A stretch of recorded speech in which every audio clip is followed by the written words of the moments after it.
Seguimos, segundo bloque. Decía yo que de comisiones obreras y UGT hay mucho que contar. Almudena, muy buenas noches, querida. Hola, ¿qué tal? Muy buenas noches a todos. Buenas noches, Agustín. Los sindicatos mayoritarios, comisiones obreras y UGT manejan un entramado de empresas por valor de 240 millones de euros en activo. Y es que controlan desde inmobiliarias, promotoras e incluso aseguradores, unas empresas que obtuvieron un beneficio de más de 10 millones de euros. Lo vamos a ver con más detalle en el siguiente vídeo. Comisiones obreras y UGT controlan un entramado de sociedades que suman unos 240 millones de euros en activos. Las principales centrales sindicales suman una veintena de empresas relacionadas con el ladrillo, sin tener en cuenta las cooperativas con las que ha construido miles de viviendas. Comisiones Obreras es dueña de la promotora Grupo de Proyectos Sociales de Gestión, que ganó casi 5 millones de euros en el año 2010 y que cuenta con unos activos que ascienden a 42 millones. Algo más de la mitad, 22 millones, suma de Inco Inmobiliaria. Comisiones Obreras también cuenta con un grupo de promotoras en Aragón. Otro sector en el que ambos sindicatos son socios es el de las aseguradoras. Concretamente, la firma Atlantis, UGT y Comisiones tienen presencia en las 4 empresas del grupo con participación que van del 5 al 20% de capital. En total, el entramado suma 53 empresas, organismos que tuvieron unos beneficios de 10.595.000 euros. Al margen de las 53 sociedades, hay otras 6 que siguen activas. Los sindicatos cuentan con otro medio centenar de organizaciones entre fundaciones, federaciones y cooperativas. Alberto. A mí me recuerda esto un poco al sistema lobby, ¿no? El lobby sindical, el lobby político del PSOE que han hecho en Andalucía. Es decir, ¿y cómo vendieron esto? ¿Cómo todo esto persiste y pervive, ¿no? Es decir, ¿cómo ha tragado la población este anzuelo que decíamos antes y como tal? Pues porque, bueno, pues veníamos de un sistema en que ellos vendieron, dijeron, bueno, todo el que está arriba, pues realmente va a robar siempre. Crearon esta idea de que el que está en la clase dirigente viene mangando y el pueblo ha dicho, bueno, pues estos son de los míos, para que esté el otro, que esté este, que yo me identifico con él. Porque de otra manera, la demagogia consiste en este doble lenguaje, o sea, cambio completamente, doy un lenguaje visual, donde aparezco siempre con una vestimenta, digamos, cómoda, donde me acerco mucho y me identifico mucho con la clase obrera, pero luego tengo la realidad, que es que empiezo a construir un lobby, un sistema por el cual creo una estructura de poder que además ha estado, y de hecho en los temas que veremos luego, muy connivente con el poder establecido a la hora de generar unos beneficios que quedan absolutamente al margen de los ciudadanos. Pues he oído y he visto este vídeo con absoluta perplejidad. No veo que sea una actitud ilícita. Por supuesto, los sindicatos tienen personalidad jurídica y pueden desenvolver su actividad haciendo, en fin, creando empresas y demás. Eso no es ilícito, pero lo que sí me parece es inapropiado. O sea, sí que me he sentido sorprendido viendo esa capacidad de competir en el mercado. ¿Y para qué? ¿Y todo para qué? Y lo que me ha venido a la memoria es aquella cooperativa de viviendas que montó UGT hace 20 años, la PSV, creo que era la PSV, y que mucha gente recuerda cómo empezó, pero toda España recuerda cómo terminó, con un desfalco tremendo, con miles de ciudadanos decepcionados, estafando a todos los proveedores y, bueno, pues arruinando a muchísimas empresas, ¿no? Sí. Parece absolutamente inapropiado, porque además esos beneficios que generan estas empresas, ¿dónde van? Si los sindicatos no son sociedades ni accionistas que se reparten los beneficios, ¿dónde van? Zapatero a tus zapatos. Se le llena la boca del mercado, ¿no? De ese ente maligno y pecaminoso que es el mercado, que está aquí para perturbar la paz social y para enmendarnos la plana y quitarnos la legitimidad y quitarnos la soberanía estatal, y ellos actúan en el mercado. Y actúan en el mercado en todos los niveles, actúan como empresarios. Me gustaría saber si el día de mañana, Dios no lo quiera, se tienen que ver algunas de las empresas de las que ellos gestionan y se enorgullecen de gestionar, tienen que echar a la calle a gente porque tengan un problema económico. Si van a aplicar... No. Pero eso no es en el día de mañana. O el día de mañana o el día de pasado. Si van a aplicar la reforma laboral, o ellos voluntariamente van a dar 45 días. Me gustaría saber... Hay un ERE, ¿no? Si lo hay, pues me gustaría saber si ellos van a pagar 45 días por año o van a pagar lo que ahora la ley les habilita. Han esperado a la ley. O si ellos utilizan el modo de contratación indefinida para todos sus empleados cuando se dan las circunstancias que se tienen que dar, o acuden a las diferentes fórmulas que a veces hasta en fraude de ley ellos mismos aplican o podrían aplicar. ¿Es legal que tengan empresas? Por supuesto que es legal, por supuesto que es legal. Es legítimo que desarrollen empresas y actividades y actúen en el mercado. Lo que pasa es que no se puede tener un discurso tan maniqueo de hablar del mercado de una forma tan despectiva y tan abracadabante cuando ellos mismos están beneficiándose de ese mercado y actuando ya no solamente en los sectores más denostados por ellos mismos, en esos sectores especulativos como puede ser la construcción y en otros sectores como puede ser la gestión de fondos de pensiones. O sea, el máximo exponente especulador de los fondos de los propios estados. Los fondos de pensiones son los que pueden conseguir elevar la prima de riesgo de un Estado. Pues ellos forman parte de los fondos de gestión más importantes que hay en este país. Pero bueno, aquí lo más grave de todo es que no se puede dar un discurso tan maniqueo y por un lado diciendo una cosa y actuando de otra manera, porque esto lo debe saber la ciudadanía. Estos mismos que salen a la calle diciendo que están recortando los derechos de los trabajadores, me gustaría saber si el día de mañana en sus propias empresas van a aplicar la reforma o ellos mismos van a aplicar el mejor de los estatutos de los trabajadores que teníamos antes de la propia reforma que realizó el PSOE el mes de mayo del año pasado. Eso es lo que me gustaría a mí saber y es lo que hay que estar pendiente. Yo no tengo nada en contra de que los sindicatos hagan negocio y con esto, dicho esto, es decir, yo no tengo en contra de que pongan, pues no sé, una planta de cacao en Sudamérica. No tienen ningún tipo de compatibilidad. Lo que pasa es que en este caso sí hay claras incompatibilidades donde se podría derivar incluso, pues, no sé si algún ilícito penal, pero desde luego hay incluso alguna cuestión que ya está en manos del juzgado. Y pongo, por ejemplo, un dato. Atlantis, además que lo ha mencionado Almudena en la entradilla, Atlantis Seguros, que pertenece a Comisiones Obreras, y luego Previsión Atlantis, que pertenece a UGT, las dos han recibido dinero de mediadoras, de broker, Uniter y Vitalia, de la partida 31L del fondo de reptiles que estábamos hablando antes. Entonces, ahí sí estamos hablando de otra cuestión totalmente diferente, porque te estás beneficiando de tu posición con las administraciones para obtener dinero de las propias administraciones. Entonces, ahí sí hay un choque y una confluencia de intereses que sí pasamos a otra situación totalmente diferente, ¿no? Pero es que hay que ir más lejos todavía, ¿eh? O sea, tienes bastante razón, pero no está bien que los sindicatos planten cacao en Sudamérica. No está bien aunque sea legal. O sea, aquí zapatero a tus zapatos y cada uno a lo suyo. Hablamos de ética, y aunque ¿no? aunque un ayuntamiento sea legal que tenga una ginecóloga en plantilla, no es apropiado que el ayuntamiento compita con el sistema de salud y con la seguridad social. Por eso ponía el ejemplo muy lejos. Y como los sindicatos están subvencionados por las administraciones públicas, y como hay dinero público y parte de los impuestos de todos los ciudadanos van a los sindicatos, tendrían que dedicar el 100% de sus energías a la actividad sindical. Y la actividad sindical no es montar fondos de pensiones, y la actividad sindical no es montar cacao en Sudamérica. Sí, no, que me parece. Ahora, si hubiera público, lo digo muchas veces, José María, si hubiera público, una grada de público, estarían aplaudiendo. Claro.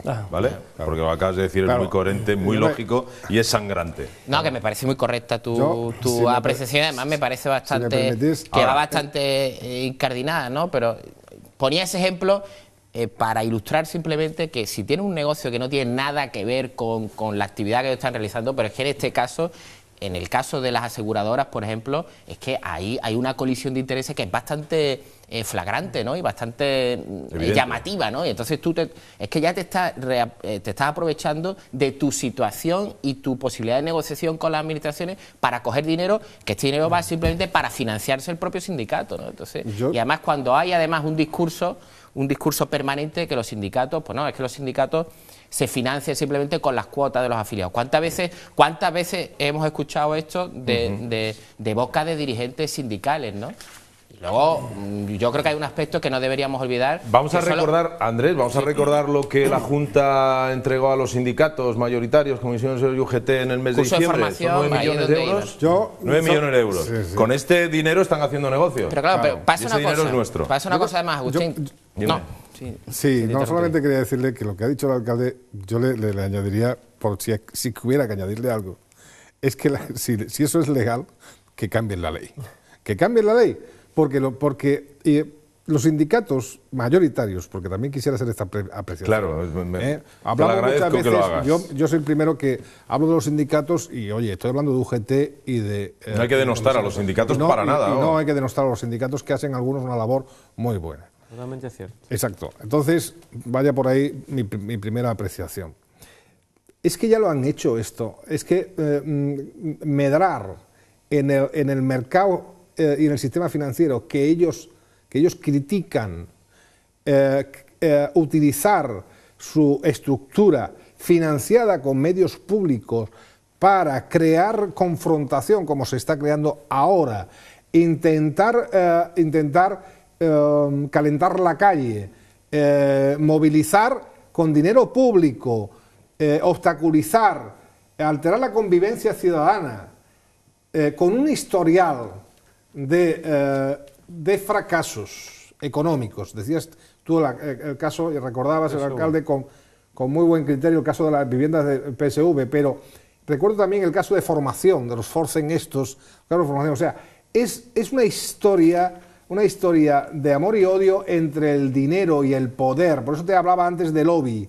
Y no podemos estar ahora cerrando, como han hecho, criticando y movilizando a la gente en contra de la reforma laboral, cuando ha habido un despido de 200 personas, de sus propias, que ellos mismos controlan su propia estructura, aprovechando la nueva modificación de la reforma. No, que yo, vamos, por puntualizar una cosa rápida, que yo creo que no podemos hablar ni de lobby. ¿Por qué? Porque al final el gran problema de los sindicatos es que han sido absorbidos por ese gran estómago y se han fusionado prácticamente con la administración. Si fueran un lobby, pues si por lo menos fueran un lobby, fueran un órgano de contrapoder, pero es que al final han sido engullidos y fagocitados, que eso es lo peor. Vamos a por una llamada. Que estos señores que han estado tanto tiempo callados, esto de no sé de qué va, pero me opongo, que están todos gordísimos, o sea que no pasan ningún hambre, porque salen ahora cuando han estado 7 años tapados con las enahuillas, tapaditos y calladitos, y ahora que ha cambiado el gobierno, salen ellos a alargar y a ponerle mal cuerpo a todo el mundo, que Córdoba está muerta nada más que de todas las pasquinas y todas las cosas que van dejando por todos los sitios. Gracias. Claro. ¿Qué os parece? Y es que las últimas subvenciones, como dicen bien, el gobierno Griñán acaba de darle otros 25 millones, 90 le dio hace un par de meses y sacan dinero para la... O sea, entonces, a eso que llamamos paz social, ¿qué es? Sencillamente es control puro y duro, pagado a base y comprado a base de dinero. De dinero de todos, ojo, de dinero de todos. De todos, que así están los ayuntamientos como están y así están las cosas como están. Más allá de esto, yo haría también una reflexión es que no son creíbles. En el aspecto de la formación. La formación no es solamente, no solamente la partida que hay en la que realizan, que es una partida finalista de formación que hacen los sindicatos con dinero público, sino además toda esta partida de formación, de la partida 32B, la 32D, que ese dinero, gran parte de ese dinero no lo han canalizado o vehiculado a través de los sindicatos, sino que ha sido directamente formación a las empresas.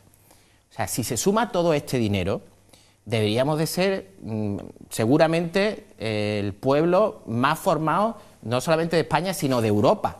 Incluso voy más allá de Europa todavía, tendremos que estar exportando mano de obra formada, altamente cualificada, claro, porque con todo este dinero que se ha transferido para formación, si solamente lo que se ha transferido para peluquerías, como apuntaba en este caso un cargo político, diría, pues tendríamos que ser pues el polo puntero de toda Europa, ¿no? Porque con todo este dinero que se ha vinculado y que se ha transferido para formación. Para los que no lo sepan, ir rápidamente en dos detallitos, ¿qué es? En Jerez de la Frontera... Bueno, un caso reciente de una empresa que había recibido pues más de 5 millones de euros contando formación y lo que recibió del Fondo de Reptiles, pero es que antes había recibido otros 3 millones del PLENCA, del Plan de Empleo. Y esa empresa era de un ex alto cargo de la Junta en Sanidad de la Junta Andalucía. Es detallito, eso es un detalle. Es que el reproche que subyace en esta noticia es que mientras los representantes sindicales se dedican a montar empresas y a hacer negocios, están descuidando su función natural.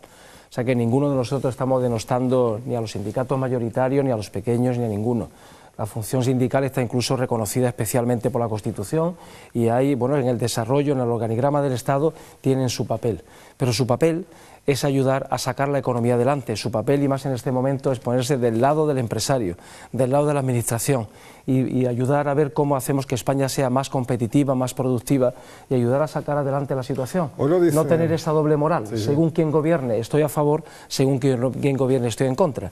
Así que la persona que nos que ha hecho esta llamada, con toda razón. Huelga general, en todo caso, le han hecho a partido de un color y de otro. Quiero decir, no es que la huelga... Pero ¿qué opinan, por ejemplo, cuando los sindicatos alemanes aplauden las medidas que se han tomado ahora por el gobierno, ¿no? El sindicato igualmente, y aplauden estas medidas porque consideran que son las adecuadas. Independientes, por cierto. Independientes, por cierto, que sí se financian. Cuando tú decías que aquí sale con el discurso de las cuotas, no, las cuotas serán en otro país. O los sindicatos se financian en otra cuota en otro país. En España no. En Alemania sí. Vamos a por otra llamada. Soy Antonio de Málaga y quiero expresarme sobre estas huelgas y estas manifestaciones que hay, porque yo he sido sindicalista 20 años. He estado de enlace cerca de otros 20 años. He sido de finanzas de comisiones obreras, que me ha dado asco cuando llevaba ya 10 o 12 meses el asco, porque la UGT siempre ha sido una guarda, porque ha estado a favor del gobierno del PSOE, y comisiones obreras que me decía mi fascista por estar en el PSOE, y se pasaban casi todas al PSOE y ha vuelto a hacer la misma porquería. Y estas manifestaciones están... Chicos. Bueno, no sé, alcalde, si quiere decir algo, pero yo creo que es manifiesto lo que dice un propio sindicalista. O sea, es decir, le da vergüenza. ¿Por qué le da vergüenza? Porque ha visto cómo se han ido... la perversión del sistema. La perversión del propio sistema. Es decir, se han ido poco a poco, adaptando a la piel de los intereses de la clase dirigente de los sindicatos, que mandan un Estado, y sobre todo a los intereses concretos de un partido. Yo vuelvo a insistir, no son inocentes. Yo no sé si será legal, pero inocentes no son, porque también en todo el tema que se ha creado en Andalucía, toda esta trama perfectamente estudiada para ir incorporando al mercado de trabajo, a las administraciones, tanto locales, provinciales como autonómicas, a muchísima gente, y han tenido que ver en todos esos concursos, si es que se han sacado, han tenido mucho que ver ellos, o sea, todos los sindicatos han estado precisamente, validando. Pues que por ley los ERE tienen que participar los sindicatos mayoritarios, es que por ley. Álvaro, vamos allá, y en las cajas de ahorros también tienen que estar los sindicatos, por ejemplo, y es que podemos poner uno y otro ejemplo, ¿no? Quiero decir, y en Telefónica, la presencia masiva, ¿no? Hemos leído hace unos días que había un miembro del Consejo de Administración de Telefónica. Hombre, es que ganaba en Bankia. En Bankia, en Madrid. En el caso de los 180.000 euros, ¿no? Pero en Telefónica hay otro que procede de los sindicatos, no pensad el nombre. En Alemania es bastante común que los sindicalistas estén en los consejos de administración de las grandes empresas, ¿no? Es bastante común, pero también tenemos que desempeñan una labor completamente diferente, de defender los intereses de los empleados en el propio Consejo de Administración, y no como aquí ser un resorte más del servicio del clientelismo político que se tiene en los consejos de administración, tanto de empresas públicas como privadas, o que han sido antiguas empresas públicas, o en cajas de ahorro, o en diferentes tejidos empresariales, ¿no? Alberto. Aquí dice la ABC que comisiones obreras y UGT, 15% cada uno, son socios de Telefónica. ¿En los fondos de pensiones telefónicas? O sea, que vamos a ver, estamos hablando ni más ni menos que gestionan fondos o forman parte de gestoras de fondos de inversiones que gestionan pensiones. Es decir, que son ni más ni menos, que a poco que se analice, a poco que sepa alguien de sectores financieros, son los que al final mueven el dinero por el mundo, son los que al final son los que hacen tambalear las políticas económicas de los diferentes países, porque son los que tienen más dinero y se ponen a mover por los mercados buscando siempre el interés más favorable. Está bien, pero... Y ahora que salga un sindicalista, me saca una bandera y me diga, mire usted, los mercados qué malos son, qué terribles son, cómo podemos estar en manos de corporaciones internacionales que lo que hacen es mover los fondos por todo el mundo de forma especulativa, y tú formas parte de las 4 más importantes que hay en España, y España, a efectos de fondos de inversiones, no es una economía precisamente pequeñita, pues mire usted, esto es de de traca. No, que hombre, que yo creo que aquí hay que repartir también responsabilidades. Gobiernos de uno y otro color también estaban repartiendo dinero público y sabían, o es que no sabía el gobierno central y los gobiernos autonómicos los negocios que tienen los sindicatos, porque ya si lo sabemos los periodistas y aparecen en los periódicos y no lo sabe el gobierno, oye, pues entonces para preocuparse. No. Entonces esto también se debe de poner en marcha las medidas necesarias para establecer o bien un régimen de incompatibilidades que se ajuste a otra realidad distinta a esta o la medida que sea, pero no puede haber, tampoco es que pasaba por allí, es decir, que no sabía lo que estaba pasando. Pero no es justo poner en el mismo saco a unos y a otros.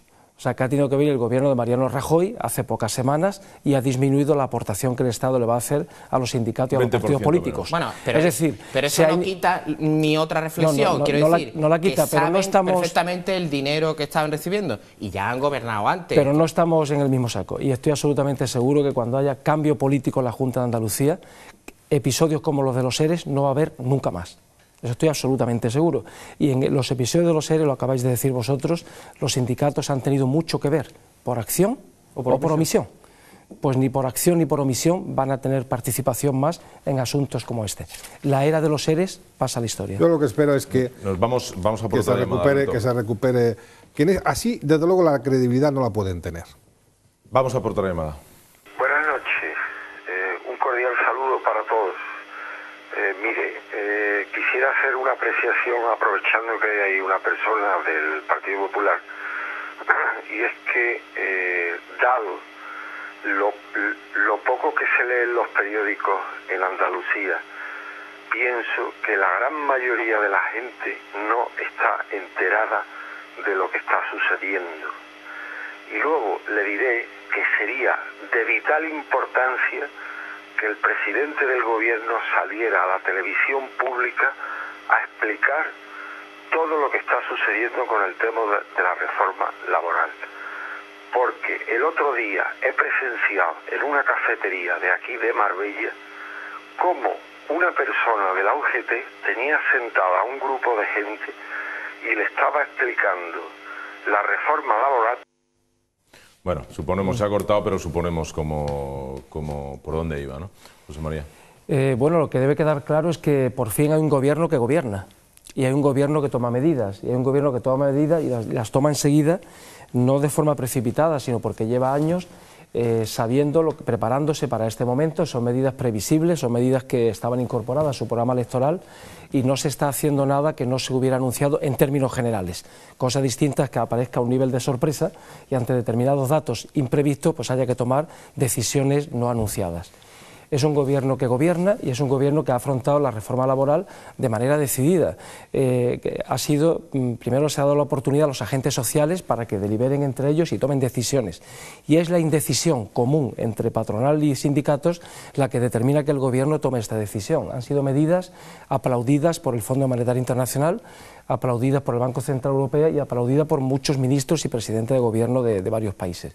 En ese sentido parece que vamos en la dirección correcta.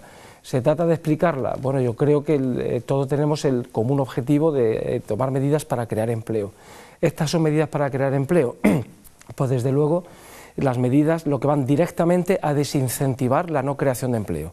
Es decir, este sistema rígido que había de contratación y ese sistema rígido que había para en su momento extinguir una relación laboral, pues se ha disminuido esas rigideces. En el momento en que elimina las dificultades para terminar con las relaciones de trabajo, estás facilitando la creación de relaciones de trabajo. A mí me parece que van en la dirección correcta. Obviamente son medidas que tienden a incentivar, son finalistas, tienden a intensificar la creación de empleo y sobre todo la inversión extranjera, ¿no? Es decir, ahora mismo una situación en la cual creamos un país que sea interesante invertir aquí porque las condiciones laborales son más flexibles, porque permite llegar al mercado de trabajo de una forma muchísimo mejor y más ágil que antiguamente y que al fin y al cabo se tenían que desarrollar. Pues esto, como cualquier medida, tiene un periodo de adaptación y tiene un periodo de aplicación y que inicialmente se puede generar una pérdida de empleo, pues porque se va a producir un ajuste en el mercado laboral, pero a lo que tiende el resultado final es que se empiece a crear empleo en un futuro. ¿Qué ocurre? ¿Cuánto tardará? Pues va a depender de otra serie de circunstancias que tendrán que ir acompañadas de otra serie de medidas y que sí debemos de darle razón a esta llamada, y claro, que sí es cierto que no se ha explicado con la suficiente entidad. Hace poco acudí al Parlamento del señor Rajoy. Creo que hizo una explicación meridianamente clara de las circunstancias que llevó aparejado las medidas que se han tomado y que sí es cierto que se está envenenando por parte de los sindicatos cuáles son las medidas que se han tomado y se están totalmente desdibujando para que se cree un mal estar social que lleva a la gente a la calle, inicia una serie de quejas. El pueblo no recibe claramente en qué consiste.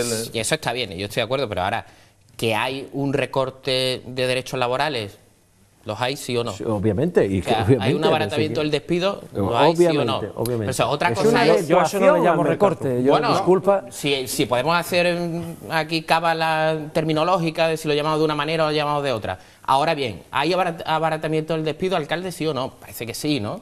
Si antes era unos determinados días y se baja el número de días, hay un abaratamiento claro. Ahora bien, otra cosa es que por el contexto, por la coyuntura, pues sea necesariamente imperiosa hacer una reforma laboral y que los trabajadores que están trabajando en este momento cedan además generosamente parte de sus derechos para que al final, a 2, 3, 4 años vista, esta maquinaria laboral pueda empezar a despegar. Ahora, al César lo que es el César y las cosas como son. Andrés, ¿Hay recortes laborales? Andrés, sí, los hay. Claro que los hay. No conozco un solo medicamento que no tenga contraindicaciones, que no tenga efectos secundarios. Ya, pero habrá que explicar bien el prospecto del medicamento, ¿no? Exactamente. Es decir, y tenemos toda la letra, ¿no? a un enfermo, tenemos a un país enfermo, tenemos, hombre, porque tenemos una tasa de paro que es insostenible. Y ese remedio, además, yo creo que Mariano Rajoy lo ha dicho, son medidas que no gustan a nadie, que a él no le hubiera gustado tomar, que son difíciles, que son transitorias, pero que hay que tomarlas. Yo te digo que estoy de acuerdo en que no, y esto lo pienso, que no falla la comunicación. Pero vamos a ver, pero hay que escuchar un spot. Yo te voy a poner un ejemplo. Tenemos un spot en la radio ahora mismo que dice claramente, llamando a la movilización el día 29, que dice que te despiden por estar enfermo.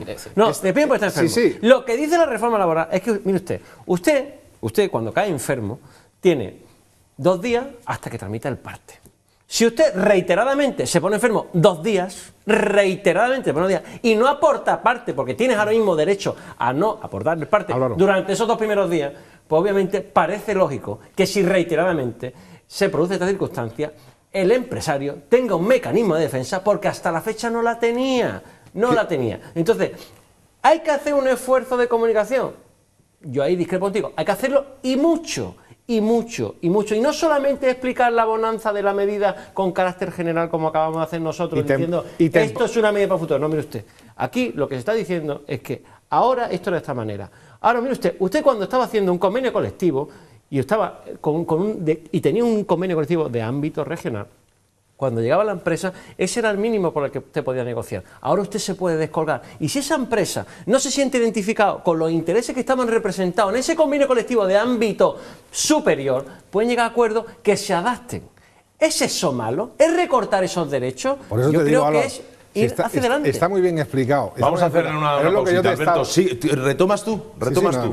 Te lo puedo asegurar. Nos hemos pasado ya 3 minutitos de este primer bloque. Volvemos enseguida hablando de este interesante tema y otro.